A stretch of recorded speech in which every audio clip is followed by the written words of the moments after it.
আসসালামু আলাইকুম রহমতুল্লাহি বরকাতুহু। নবম ও দশম শ্রেণীর শিক্ষার্থীবৃন্দ, আশা করছি ভালো আছো। আমরা ইসলাম শিক্ষা বই 2026-এর নমুনা প্রশ্নগুলো পড়ছিলাম। আজকের ক্লাসে আমরা পড়ব চতুর্থ অধ্যায়ের সংক্ষিপ্ত যে প্রশ্নগুলো আছে সেগুলো। এখানে মোট 10টা প্রশ্ন আছে। আমরা একে একে ইনশাল্লাহ 10টা প্রশ্নই তোমাদের সাথে সমাধান করব। আমাদের এখানে প্রথম প্রশ্ন হলো, ইসলামী নৈতিকতার মূল ভিত্তি হলো তাকওয়া। ইসলামী নৈতিকতার মূল ভিত্তি তাকওয়া, মানে ইসলামী নৈতিকতা এর মূল ভিত্তি হলো আল্লাহর ভয়। ব্যাখ্যা করো। তাকওয়া অর্থ আল্লাহ ভীতি, আল্লাহর প্রতি গভীর সচেতনতা। আল্লাহর প্রতি গভীর সচেতনতাকে বলে তাকওয়া। আল্লাহর ভয়কে বলে তাকওয়া। এটি মানুষের অন্তরে আল্লাহর উপস্থিতির অনুভূতি সৃষ্টি করে এবং তাকে সব ধরনের অন্যায়, পাপ ও অশ্লীল কাজ থেকে বিরত থাকতে সাহায্য করে। মানুষের অন্তরের মধ্যে যখন আল্লাহর উপস্থিতি সৃষ্টি করে, যে আমার অন্তরের মধ্যে আল্লাহ আছে, আল্লাহ আমাকে দেখছেন, তখন তো মানুষ সব ধরনের অন্যায়, অত্যাচার থেকে দূরে থাকবে। তাকওয়া মানুষের চরিত্রকে উন্নত করে, তাকে সৎ ও ন্যায়পরায়ণ জীবনযাপন করতে উদ্বুদ্ধ করে। একজন মুমিন তাকওয়ার প্রভাবে হালাল কাজ গ্রহণ করে, হারাম কাজ থেকে নিজেকে দূরে রাখার চেষ্টা করে। ফলে তার জীবনে নৈতিকতা, সততা ও দায়িত্ববোধের বিকাশ ঘটে। এছাড়া আল্লাহর কাছে জবাবদিহিতার ভয় মানুষের মধ্যে আত্মনিয়ন্ত্রণ ও চরিত্রের দৃঢ়তা সৃষ্টি করে। যখন একজন মানুষ চিন্তা করে আল্লাহ আমাকে দেখছেন, তখন তো সে অন্যায় থেকে দূরে থাকে। আবার যখন তার মধ্যে এই চিন্তা আসে যে মৃত্যুর পরে একদিন আল্লাহর সামনে আমাকে দাঁড়াতে হবে, আল্লাহর সামনে আমাকে যাবতীয় সব কিছুর জন্য জবাবদিহিতা করতে হবে, তখন তার মধ্যে আত্মনিয়ন্ত্রণ এবং চরিত্রের দৃঢ়তা সৃষ্টি হয়। এর মাধ্যমে নৈতিকভাবে উন্নত হয়, সমাজও ন্যায় ও কল্যাণ প্রতিষ্ঠা পায়। একটা সমাজের সব মানুষ যদি তাকওয়াওয়ালা হয়ে যায়, মুত্তাকি হয়ে যায়, তখন তো সমাজের মধ্যে কেউ আর খারাপ কাজ করবে না, ন্যায় কল্যাণ এমনিতেই প্রতিষ্ঠা হয়ে যাবে। তাই মানুষের নৈতিক চরিত্র গঠন ও সৎ জীবনযাপন নিশ্চিত করার জন্য তাকওয়াকে ইসলামী নৈতিকতার মূল ভিত্তি বলা হয়। মানুষের নৈতিক চরিত্র গঠনের জন্য, সৎ জীবনযাপন নিশ্চিত করার জন্য তাকওয়াকে ইসলামীর নৈতিকতার, মানে ইসলামী জীবনের মূল ভিত্তি বলা হয়েছে। যে তাকওয়ার মাধ্যমে, ইসলামী নৈতিকতার মূল ভিত্তি তাকওয়া। আমরা বললাম তাকওয়ার মাধ্যমে মানুষের অন্তরের মধ্যে এই চিন্তা জাগ্রত হয় যে আল্লাহ আমাকে দেখছেন। যখন মানুষ এই চিন্তা করে, তখন তো সে সমস্ত প্রকার খারাপ অন্যায় থেকে দূরে থাকে। আর খারাপ অন্যায় কাজ থেকে যখন সে দূরে থাকে, তখন তো মানুষ স্বাভাবিকভাবেই উন্নত জীবনযাপন করতে শুরু করে। এরপরে তাকওয়ার আরেকটা ব্যাপার হলো, মানুষকে এই শিক্ষা দেওয়া হয়, মানুষের অন্তরের মধ্যে এইটা প্রবেশ করে যে আল্লাহ আমাকে দেখছেন। তো আল্লাহ যখন দেখছেন এবং আমাকে আল্লাহর কাছে জবাব দিতে হবে, তো আল্লাহর কাছে জবাবদিহিতার ভয়ও মানুষকে খারাপ থেকে দূরে রাখে। এখন একটা সমাজের সব মানুষ যদি খারাপ কাজ থেকে দূরে থাকে, তো স্বাভাবিকভাবেই ওই সমাজের মধ্যে নৈতিকতা, ন্যায়, ইনসাফ এগুলো প্রতিষ্ঠা হয়ে যাবে। এটা ছিল আমাদের প্রথম প্রশ্ন। আমাদের দ্বিতীয় প্রশ্ন হলো, সত্যবাদিতা মুক্তি দেয় আর মিথ্যা ধ্বংস করে। ব্যাখ্যা করো। এটা একটা আরবি প্রবাদ থেকে আসছে যে আসসিদকু ইউনজি ওয়াল কিযবু ইউহলিক। সত্য মানুষকে মুক্তি দেয় আর মিথ্যা ধ্বংস করে। তো এটা কিভাবে হয় ব্যাখ্যা করতে বলা হয়েছে। আমরা বলছি সত্যবাদিতা মানুষের অন্যতম শ্রেষ্ঠ নৈতিক গুণ। সত্য কথা বলা মানুষের জীবনে সম্মান, বিশ্বাসযোগ্যতা ও সফলতা বয়ে আনে। একজন সত্যবাদী ব্যক্তি সমাজে সবার কাছে মর্যাদা লাভ করে। যে সত্য কথা বলে, সমাজের সবাই তাকে ভালোবাসে, সবাই তাকে সম্মান করে, শ্রদ্ধা করে, তার চরিত্র সুন্দর ও গ্রহণযোগ্য হয়ে ওঠে। সত্যবাদিতা মানুষকে সৎ পথে পরিচালিত করে এবং তাকে অন্যায় ও পাপাচার থেকে দূরে রাখে। কিভাবে? একজন ব্যক্তি রাসূলুল্লাহ সাল্লাল্লাহু আলাইহি সাল্লামের কাছে এলেন, সে সব ধরনের অন্যায় কাজ করে, সে মিথ্যা বলে, সে চুরি করে, সে ব্যভিচার করে, সে মানুষ হত্যা করে, সে বাবা মাকে কষ্ট দেয়, সব ধরনের অন্যায় করে। সে রাসূলুল্লাহ সাল্লাল্লাহু আলাইহি সাল্লামের কাছে এসে বললেন যে, হে আল্লাহর রাসূল, আমি তো সব অন্যায় করি, একসাথে এত সব ছেড়ে দেওয়া তো সম্ভব না, আমাকে একটা কাজের কথা বলুন যেটা আমি আগে ছাড়তে পারি। রাসূলুল্লাহ সাল্লাল্লাহু আলাইহি সাল্লাম তাকে বললেন যে, তুমি মিথ্যা বলা ছেড়ে দাও, সত্য বলার অভ্যাস গ্রহণ করো। যখন একজন মানুষ মিথ্যা বলা ছেড়ে দেয়, সত্য বলা শুরু করে, তখন সে আর অন্য কোনো অন্যায় করতে পারে না। কারণ চুরি করতে হলে মিথ্যা বলতে হয়, ডাকাতি করতে হলে মিথ্যা বলতে হয়, ব্যভিচার করতে হলে মিথ্যা বলতে হয়, সব অন্যায়ের সাথে মিথ্যা জড়িত। সত্য যখন কারো জীবনে চলে আসে, তখন তাকে সৎ পথে চলতে পরিচালিত করে সত্যবাদিতা, এবং সব ধরনের অন্যায় পাপাচার থেকে তার দূরে রাখে। ইসলামের দৃষ্টিতে সত্যবাদিতা জান্নাত লাভের পথকে সহজ করে দেয়।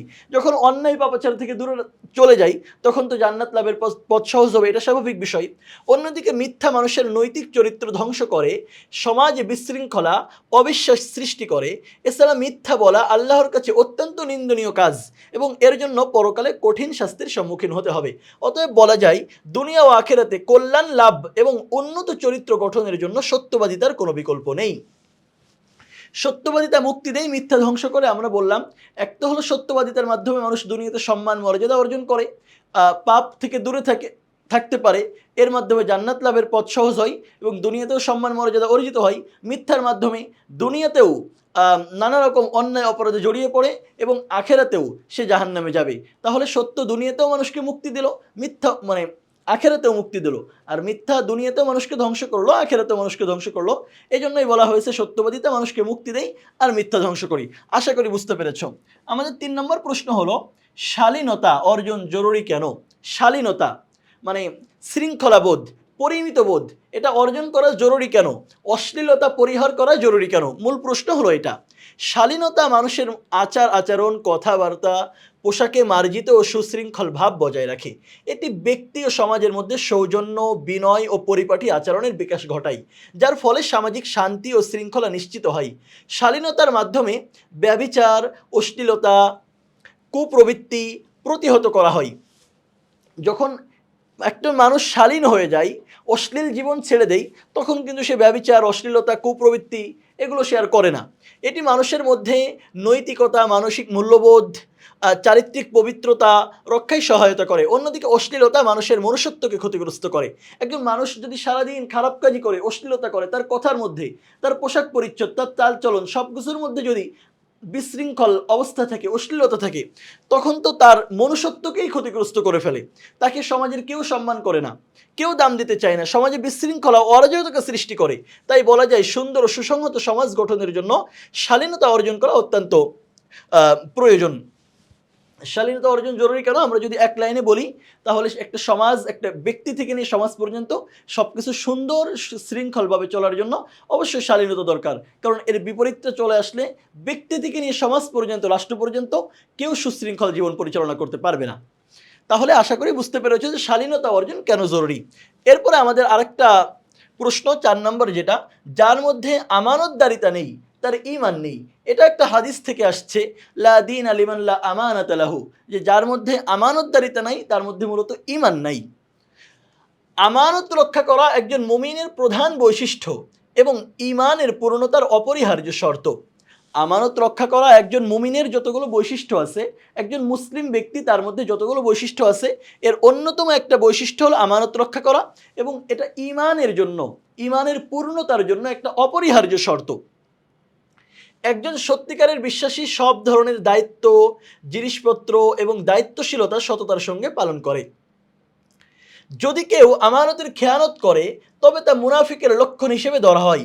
খেয়ানত মানুষের পারস্পরিক বিশ্বাসকে ক্ষতিগ্রস্ত করে, সমাজে অস্থিরতা, অসাম্য সৃষ্টি করে।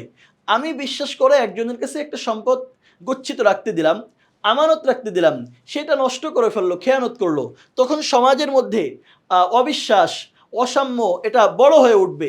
সমাজে একজন আরেকজনকে বিশ্বাস করতে পারবে না। আমরা যে সামাজিকভাবে বসবাস করি, এই সামাজিকভাবে বসবাসটা তখন আমাদের জন্য কষ্টকর হয়ে উঠবে। এজন্য মহানবী সাল্লাল্লাহু আলাইহি সাল্লাম কি বলেছেন, যে নিজ জীবনে সর্বদা আমানতদারিতার আদর্শ অনুসরণ করা। তিনি নিজ জীবনে সবসময় আমানতদারিতার আদর্শ অনুসরণ করেছেন। এজন্য ইসলামে আমানত রক্ষাকে ঈমানের সঙ্গে অবিচ্ছেদ্য হিসেবে ঘোষণা করা হয়েছে। যেহেতু আমানতের খেয়ানত করা মুনাফিকের লক্ষণ, তোমরা প্রথম অধ্যায়ের নিফাক অধ্যায় আলোচনার মধ্যে পড়েছো, নিফাক পাঠের মধ্যে পড়েছো। আয়াতুল মুনাফিকি সালাসুন, মুনাফিকের নিদর্শন চিহ্ন আলামত তিনটা। ইদা হাদ্দাসা কাযাবা, কথা বললে মুনাফিক মিথ্যা বলে।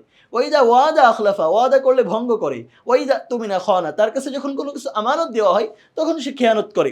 আর মুনাফিকি নিফাকি এটা তো ইমানের সাথে সাংঘর্ষিক। তাহলে আর আমানত, যেহেতু আমানতের বিপরীত যেটা খেয়ানত, এটা নিফাকি, আর আমানতটা তাহলে ইমানের সাথে সাদৃশ্যপূর্ণ। এই জন্য বলা হয়েছে আমানতকে ইমানের অবিচ্ছেদ্য অংশ, আর খেয়ানত হলো নিফাকের সাথে মিলে যায়। একজন মুমিনের চরিত্রে সততা, দায়িত্বপরায়ণতা, সামাজিক বিশ্বাস প্রতিষ্ঠার জন্য আমানত রক্ষা করা অত্যন্ত গুরুত্বপূর্ণ।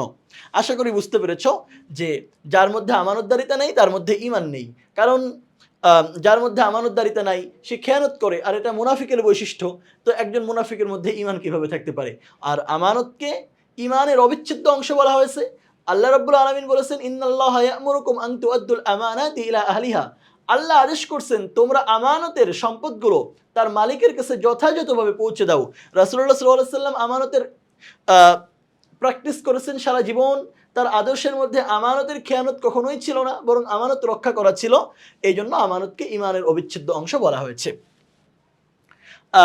আমাদের 5 নম্বর প্রশ্ন হলো, মানব সেবা মুমিনের অন্যতম গুণ ব্যাখ্যা করো। সৃষ্টির সেবা, মানুষের সেবা, এটা একজন মুমিনের অন্যতম গুণ। কিভাবে? মুমিন ব্যক্তি আল্লাহর সন্তুষ্টি অর্জনের উদ্দেশ্যে সৃষ্টির সেবা ও আরত মানবতার কল্যাণে নিজেকে নিয়োজিত রাখে। একজন মুমিন ব্যক্তি সে আল্লাহর সন্তুষ্টি অর্জন করার জন্য সৃষ্টির সেবা করে। আরত মানবতা, যারা যারা অভাবী, দুঃখগ্রস্ত, তাদের কল্যাণের জন্য সবসময় নিজেকে নিয়োজিত করে। মানুষকে সাহায্য করা, ক্ষুধার্তকে অন্ন দেওয়া, অসুস্থ ও বিপদগ্রস্ত ব্যক্তিদের পাশে দাঁড়ানো, এসব কার্যক্রম ইসলামে অত্যন্ত গুরুত্বপূর্ণ। মানুষের সাহায্য করা, একজন ক্ষুধার্ত ব্যক্তি তার খাবার দেওয়া, এরপরে যে অসুস্থ, যে বিপদগ্রস্ত, তার সহযোগিতায় তার পাশে দাঁড়ানো, এটা ইসলামের খুবই গুরুত্বপূর্ণ কাজ। কারণ ইসলামে মানব সেবা নামে, সৃষ্টির সেবা নামে আলাদা করে আলোচনাই করা হয়েছে। রাসূলুল্লাহ সাল্লাল্লাহু আলাইহি সাল্লাম বলেছেন কি, যে ইরহামু মান ফিল আরদ ইয়ারহামুকুম মান ফিস সামা, যে তোমরা যদি জমিনবাসীর উপরে দয়া করো, যারা পৃথিবীতে আছে তাদের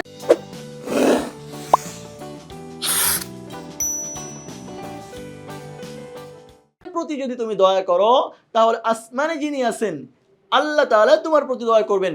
এছাড়া আরেক হাদিসের মধ্যে রাসূলুল্লাহ সাল্লাল্লাহু আলাইহি ওয়াসাল্লাম বলেন, আল খালকু ইয়ালুল্লাহ, পৃথিবীতে যত সৃষ্টি আছে এর সব সৃষ্টি হলো আল্লাহর পরিজন, আর আল্লাহর কাছে সবচেয়ে প্রিয় হলো ওই ব্যক্তি যে আল্লাহর পরিজনকে সেবা করে। এজন্য ইসলাম এটা খুবই গুরুত্বপূর্ণ। রাসূলুল্লাহ সাল্লাল্লাহু আলাইহি ওয়াসাল্লাম নিজ জীবনে সব সময় মানুষের কল্যাণে নিয়োজিত ছিলেন।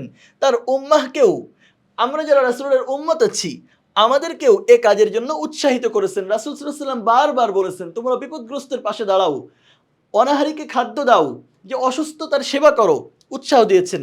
মানব সেবা মূলত আল্লাহর সন্তুষ্টি অর্জনের মাধ্যম হিসেবে গণ্য করা হয়। কারণ মানুষের প্রতি দয়া ও সহমর্মিতা প্রদর্শন করা আল্লাহর সন্তুষ্টি অর্জনের অংশ। মানব সেবাকে মূলত বলা হয় যে আল্লাহর সন্তুষ্টি অর্জন করার একটা মাধ্যম। কারণ মানুষ যখন মানুষের সেবা করে তখন এর মাধ্যমে আল্লাহ তাআলা সন্তুষ্ট হন। আল্লাহর সন্তুষ্টি অর্জন করার একটা অংশ হিসেবে এই কাজকে গ্রহণ করা হয়। অতএব বলা যায়, পরকালীন মুক্তি লাভ ও পূর্ণাঙ্গ ঈমানদার হতে হলে, পরকালীন মুক্তি আমরা পাচ্ছি কারণ মানব সেবার মাধ্যমে, অসুস্থ ব্যক্তির সেবা করার মাধ্যমে, বিপদগ্রস্ত ব্যক্তির পাশে দাঁড়ানোর মাধ্যমে, ক্ষুধার্তকে খাবার দেওয়ার মাধ্যমে আমরা সওয়াব লাভ করছি। এর মাধ্যমে আমরা পরকালীন মুক্তি পাবো। এবং পূর্ণাঙ্গ ঈমানদার হতে হলে, একজন পূর্ণাঙ্গ ঈমানদার ব্যক্তি তো রাসূলুল্লাহ সাল্লাল্লাহু আলাইহি ওয়াসাল্লামকে অনুসরণ করবে। আর রাসূলুল্লাহ সাল্লাল্লাহু আলাইহি ওয়াসাল্লাম তো সবসময় মানুষের সেবা করেছেন, অসুস্থ বিপদগ্রস্তদের পাশে দাঁড়িয়েছেন। সুতরাং পূর্ণাঙ্গ ঈমানদার হতে হলে মানব সেবা এটা অপরিহার্য, কারণ এটি ঈমানের বাস্তব প্রমাণ এবং আল্লাহর সন্তুষ্টি অর্জনের মূল পথ। আল্লাহর সন্তুষ্টি অর্জনের যতগুলো পথ আছে এর অন্যতম একটা পথ হলো মানুষের সেবা করা। তাহলে আশা করি তোমরা আমার এত সময়ের আলোচনা দ্বারা বুঝতে পেরেছো যে একজন মুমিনের জন্য মানব সেবা অন্যতম গুণ কেন। আমরা এটার মাধ্যমে আল্লাহর সন্তুষ্টি অর্জন করতে পারি, রাসূলুল্লাহ সাল্লাল্লাহু আলাইহি ওয়াসাল্লামের আদর্শ অনুসরণ করতে পারি এবং পরকালীন মুক্তির জন্য যে পরোয়ানা সওয়াব সেটাও অর্জন করতে পারি। আমাদের 5 নম্বর প্রশ্ন গেল। এরপর আমাদের 6 নম্বর প্রশ্ন, নারীদের প্রতি উত্তম ব্যবহার মুমিনের নিদর্শন ব্যাখ্যা করো। নারীদের প্রতি মুমিনের নিদর্শন হলো তারা নারীদের সাথে উত্তম ব্যবহার করবে। কেন? ব্যাখ্যা করতে বলা হয়েছে। আমরা বলছি নারীর প্রতি সম্মান প্রদর্শন ও সদয় আচরণ, মানে একজন নারীকে সম্মান করা, তার সাথে ভালো ব্যবহার করা একজন মুসলিমের মহৎ গুণ। ইসলাম নারীদের জীবন, মর্যাদা ও সম্পদের নিরাপত্তা নিশ্চিত করার পাশাপাশি পরিবারের নারী সদস্যদের সঙ্গে সদয় ও শালীন আচরণ করার নির্দেশ দিয়েছে। রাসূলুল্লাহ সাল্লাল্লাহু আলাইহি ওয়াসাল্লাম বলেছেন, যে ব্যক্তি তার পরিবারের নারীদের প্রতি সৎ চরিত্রবান, দয়ালু, আদর্শ আচরণ প্রদর্শন করে তিনি সর্বোত্তম মুসলিম হিসেবে গণ্য হবেন। রাসূলুল্লাহ সাল্লাল্লাহু আলাইহি ওয়াসাল্লাম সর্বোত্তম মুসলিমের কয়েকটা বৈশিষ্ট্য বলেছেন, যে সর্বোত্তম মুসলিম সে তার পরিবারের নারীদের প্রতি সৎ চরিত্রবান হবে, দয়ালু হবে এবং আদর্শ আচরণ করবে। এই তিনটা আচরণ যদি কেউ করে তাহলে রাসূলুল্লাহ সাল্লাল্লাহু আলাইহি ওয়াসাল্লামের বক্তব্য অনুযায়ী তিনি সর্বোত্তম মুসলিম। নারীর প্রতি শ্রদ্ধাশীল ও সুন্দর আচরণ একজন মুসলিমের চরিত্রে সৌন্দর্য বৃদ্ধি করে, পূর্ণাঙ্গ ঈমানের পরিচয় প্রদান করে। তাহলে নারীদের প্রতি উত্তম ব্যবহার মুমিনের নিদর্শন কেন? এক নম্বর হলো যে এটা হলো একজন মুসলিমের মহৎ গুণ। নারীদের নিরাপত্তা নিশ্চিত করা, তাদের মর্যাদা দেওয়া, তাদের সম্মান দেওয়া, এটা ইসলামের বৈশিষ্ট্য। রাসূলুল্লাহ সাল্লাল্লাহু আলাইহি ওয়াসাল্লাম নিজেও এই বৈশিষ্ট্যের অধিকারী ছিলেন এবং তিনিই বলেছেন যে সর্বোত্তম মুসলিম ওই ব্যক্তি যে তার পরিবারের নারীদের প্রতি সচ্চরিত্রবান, দয়ালু এবং তাদের সাথে আদর্শ আচরণ করে, সুন্দর ও মার্জিতভাবে তাদের সাথে ব্যবহার করে।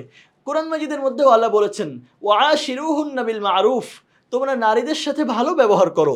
তাহলে আল্লাহর আদেশ, রাসূলের আদেশ, রাসূলুল্লাহ সাল্লাল্লাহু আলাইহি ওয়াসাল্লামের বৈশিষ্ট্য এবং সর্বোত্তম মুসলিমের গুণাগুণ, এর সবগুলো সমন্বিত কোথায় পাওয়া যায়? নারীদের সাথে ভালো ব্যবহারের। সুতরাং নারীদের প্রতি উত্তম ব্যবহার করা অবশ্যই মুমিনের নিদর্শন হবে। আশা করি বুঝতে পেরেছ। আমাদের এখানে এখন 7 নম্বর প্রশ্ন, কর্তব্য পরায়ণতা মানব জীবনের সফলতার হাতিয়ার কেন? কর্তব্য পরায়ণতা ব্যাপারটা আসলে কি? যে যার উপরে যে দায়িত্ব আছে সেটা সঠিকভাবে পালন করা। কেউ যদি কারো দায়িত্ব পালন না করে সে কখনো জীবনে সফলতা লাভ করতে পারে না। একজন ফাঁকি দেই, ধোঁকা দেই, আরেকজনের ক্ষতি করার চেষ্টা করে, তার উপরে যে দায়িত্ব সেটা পালন করে না, তো ওই ব্যক্তি কিভাবে সফল হবে, আদর্শ হবে? আরেকজন কিভাবে তাকে আদর্শ হিসেবে গ্রহণ করবে? কর্তব্য পরায়ণতা মানব জীবনের সফলতার হাতিয়ার কেন? সফল ব্যক্তি, সফল জীবন ও চরিত্র গঠনের মূল চাবিকাঠি হলো আল্লাহর ইবাদত করা, সমাজ ও রাষ্ট্রের প্রতি দায়িত্বসমূহ সঠিক সময়ে ও যথাযথভাবে পালন করা।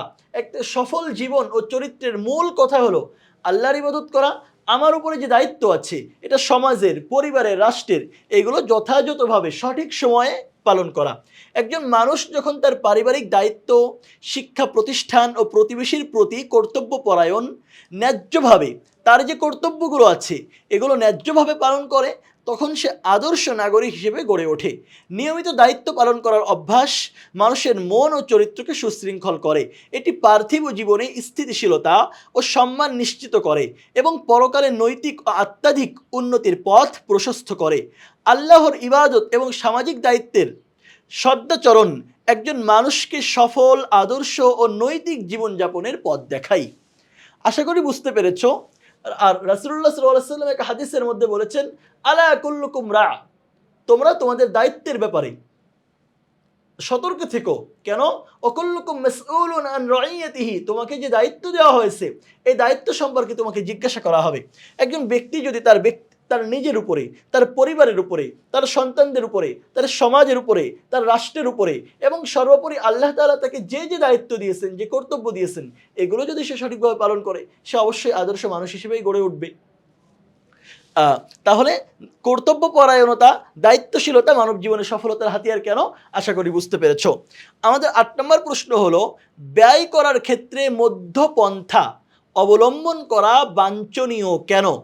ব্যয় করার ক্ষেত্রে, সম্পদ খরচ করার ক্ষেত্রে মধ্যপন্থা অবলম্বন করা বাঞ্ছনীয় কেন, ভালো কেন, এটা জানতে চাওয়া হয়েছে।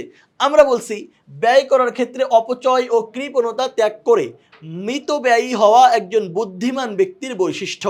ইসলাম ধর্মে মিতব্যয়িতা অত্যন্ত প্রশংসিত, কারণ এটি মানুষকে লোভ, অযথা খরচ ও আরামপ্রিয়তা থেকে দূরে রাখে। মিতব্যয়িতা মানসিক প্রশান্তি, অর্থনৈতিক স্থিতিশীলতা এবং সামাজিক দায়িত্ববোধ বজায় রাখতে সাহায্য করে। ব্যক্তি যখন মধ্যপন্থা অবলম্বন করে তখন সে তার সম্পদ ও সময়ের সঠিক ব্যবহার নিশ্চিত করতে পারে একটি উন্নত ও সুশৃঙ্খল জীবন গড়তে পারে।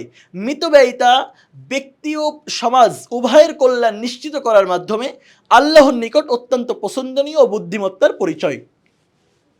রাসূলুল্লাহ সাল্লাল্লাহু আলাইহি সাল্লামের একটা গুরুত্বপূর্ণ অভ্যাস ছিল যে তিনি প্রয়োজনের অতিরিক্ত খরচ করতেন না এবং যেখানে যতটুকু প্রয়োজন ততটুকু খরচ করতেন। মিতব্যয়িতা এবং কৃপণতার মধ্যে আমরা অনেক সময় একটা ঘোলায় ফেলি যে কোনটা মিতব্যয়িতা কোনটা কৃপণতা। কৃপণতা হলো যেখানে প্রয়োজন খরচ না করা, আর মিতব্যয়িতা হলো যেখানে যতটুকু প্রয়োজন ততটুকু খরচ করা, যেখানে যতটুকু প্রয়োজন ততটুকু ব্যয় করা, এটা হলো মিতব্যয়িতা। এটা ইসলামের কাছে প্রশংসনীয়। কুরআন মাজিদের একটা চমৎকার ব্যাপার আছে যে সূরা ফুরকানের মধ্যে আল্লাহ তাআলা বলছেন ইবাদুর রহমান, যে আল্লাহর প্রিয় বান্দা। এখানে ইবাদুর রহমানের অনেকগুলো বৈশিষ্ট্য আল্লাহ তাআলা বর্ণনা করছেন।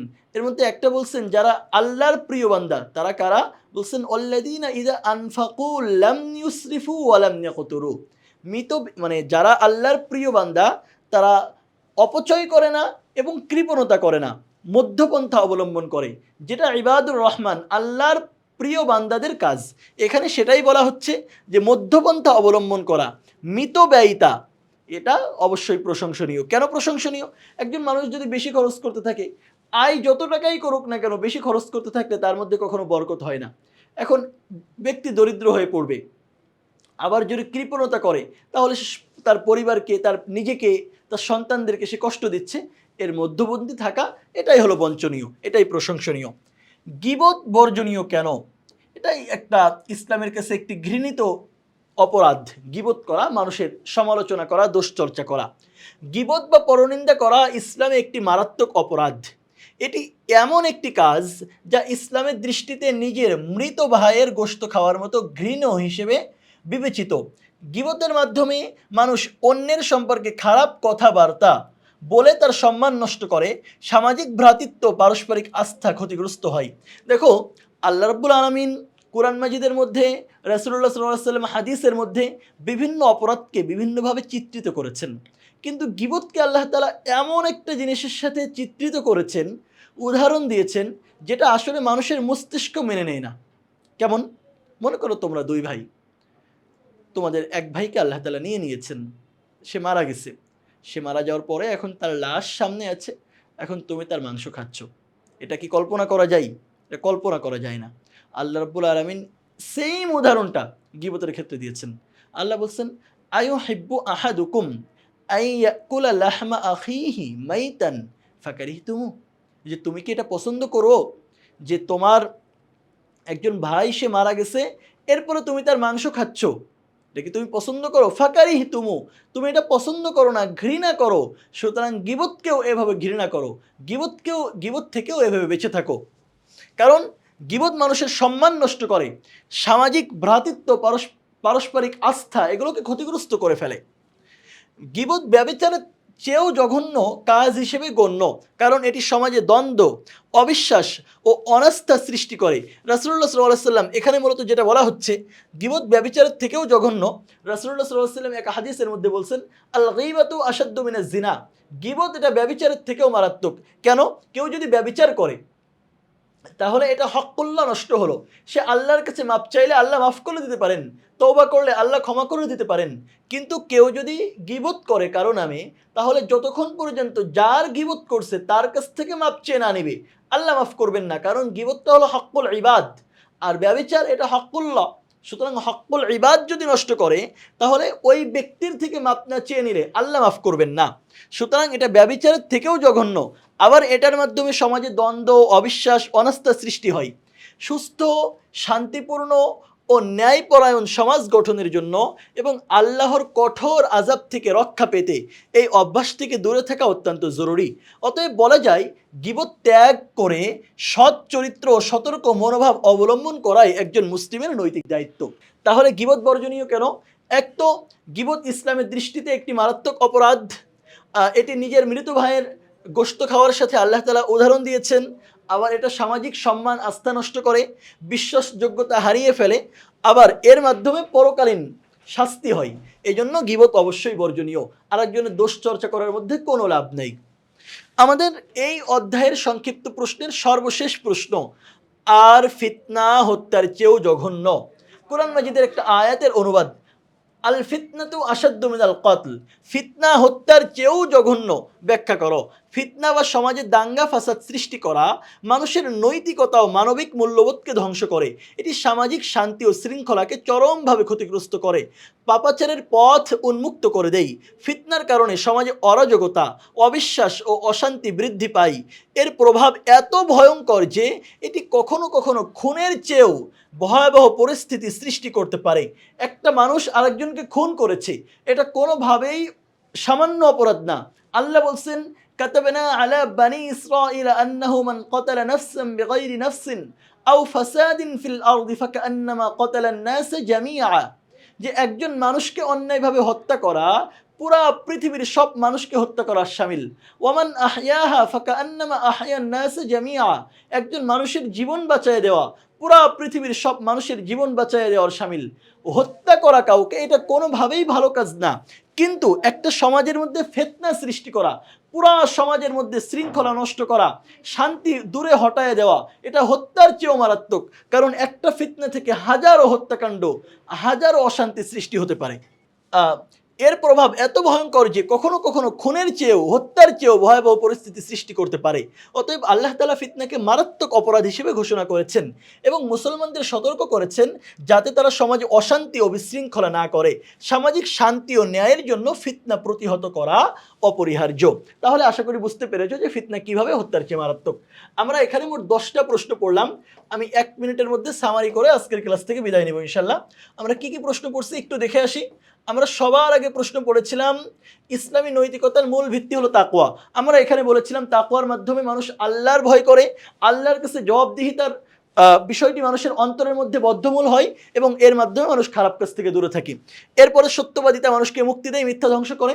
আমরা বলেছি সত্যবাদিতা মানুষের দুনিয়ার জীবনে সম্মান মর্যাদা বয়ে আনে এবং আখেরাতের জন্যও এটা সওয়াবের কারণ হয়, জান্নাতে যাওয়ার কারণ হয়।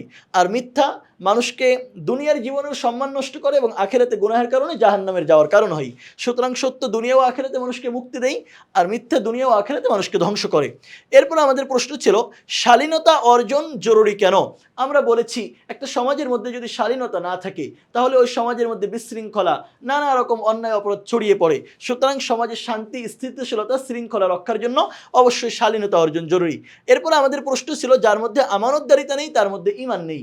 আমরা এখানে দেখিয়েছি আল্লাহ বলেছেন আমানতকে যথাযথভাবে তার মালিকের কাছে পৌঁছে দিতে, এটা রাসূলুল্লাহ সাল্লাল্লাহু আলাইহি ওয়াসাল্লামের বৈশিষ্ট্য ছিল। আর যারা আমানতের খেয়ানত করে তারা মুনাফিকের মতো কাজ করে। সুতরাং আমানতকে ঈমানের একটি অবিচ্ছেদ্য অংশ বলা হয়েছে। মানব সেবা মুমিনের অন্যতম গুণ ব্যাখ্যা করো। আমরা এখানে বলেছি আল্লাহ তাআলা মানুষের সেবা করার মধ্যে সওয়াব নিহিত রেখেছেন। রাসূল সাল্লাল্লাহু আলাইহি ওয়াসাল্লাম নিজে মানুষের সেবা করেছেন এবং উম্মাহকে উৎসাহ দিয়েছেন তারা যেন মানুষের সেবা করে। এরপর আমাদের 6 নম্বর প্রশ্ন ছিল যে নারীদের প্রতি উত্তম ব্যবহার মুমিনের নিদর্শন ব্যাখ্যা করো। আমরা সেখানে বলেছি আল্লাহর আদেশ করেছেন নারীদের সাথে ভালো ব্যবহার করতে, এটা রাসূলুল্লাহ সাল্লাল্লাহু আলাইহি ওয়াসাল্লামের আদর্শ ছিল এবং রাসূলুল্লাহ সাল্লাল্লাহু আলাইহি ওয়াসাল্লাম যে নারীদের সাথে ভালো ব্যবহার করে তাকে সর্বোত্তম মুসলিম হিসেবে ঘোষণা করেছেন। কর্তব্য পরায়ণতা মানব জীবনের সফলতার হাতিয়ার কেন 7 নম্বর প্রশ্ন ছিল। আমরা সেখানে বলেছি একজন মানুষের ব্যক্তি থেকে নিয়ে সমাজ রাষ্ট্র পর্যন্ত সে যদি তার সঠিক দায়িত্ব সঠিকভাবে পালন করে তাহলে সমাজের মধ্যে শৃঙ্খলা, তারপরে তার জীবনটা উন্নত হবে। কিন্তু সে যদি দায়িত্ব পালন না করে তাহলে তার পরিবার থেকে নিয়ে তার রাষ্ট্র পর্যন্ত সব কিছু ভেঙে পড়বে। সুতরাং কর্তব্যপরায়ণতা অবশ্যই মানুষের জীবনে সফলতার হাতিয়ার। যে তার দায়িত্ব সঠিকভাবে পালন করে না সে কখনো সফল হতে পারে না। ব্যয় করার ক্ষেত্রে মধ্যপন্থা অবলম্বন করা বাঞ্ছনীয় কেন। আমরা এখানে দেখিয়েছি যে অর্থনৈতিক সমতা, সামাজিক ব্যবস্থাপনা সব কিছু ঠিক রাখার জন্য অবশ্যই মিতব্যয়িতা করতে হবে এবং বেশি খরচ করলে কি ক্ষতি, কৃপণতার মাধ্যমে কি ক্ষতি হয়, দুইটা আমরা দেখিয়েছি এবং মধ্যপন্থাকে উত্তম হিসেবে উপস্থাপন করেছি। আমাদের 9 নম্বর প্রশ্ন ছিল গীবত বর্জনীয় কেন। আমরা বলেছি আল্লাহ রাব্বুল আলামিন গীবত করতে নিষেধ করেছেন, মৃত ভাইয়ের মাংস খাওয়ার সাথে উদাহরণ দিয়েছেন এবং গীবতের মাধ্যমে মানুষের পরকালে জাহান্নামের পথ প্রশস্ত হয়, এজন্য গীবত করা যাবে না। তাছাড়া গীবত মানুষের সামাজিকভাবেও অনাস্থা সৃষ্টি করে, বিশ্বাসযোগ্যতা হারিয়ে ফেলে। সর্বশেষ প্রশ্ন ছিল ফিতনা হত্যার চেয়েও জঘন্য ব্যাখ্যা করো। আমরা এখানে বলেছি যে হত্যা অবশ্যই অনেক বড় অপরাধ, কিন্তু ফিতনা তার চেয়ে বড় অপরাধ। কারণ একটা ফিতনার মাধ্যমে পুরো একটা সমাজ ব্যবস্থাপনা ভেঙে পড়ে এবং হাজার হাজার হত্যাকাণ্ড, মানুষের জীবনের শান্তি নষ্ট হতে পারে। আশা করি 10টা প্রশ্নই তোমরা বুঝতে পেরেছো। এই 10টা প্রশ্ন থেকে তোমাদের কোথাও কোনো প্রশ্ন আসলে তোমরা তার সঠিকভাবে উত্তর দিতে পারবে। এই আশা করছি তোমাদের জন্য।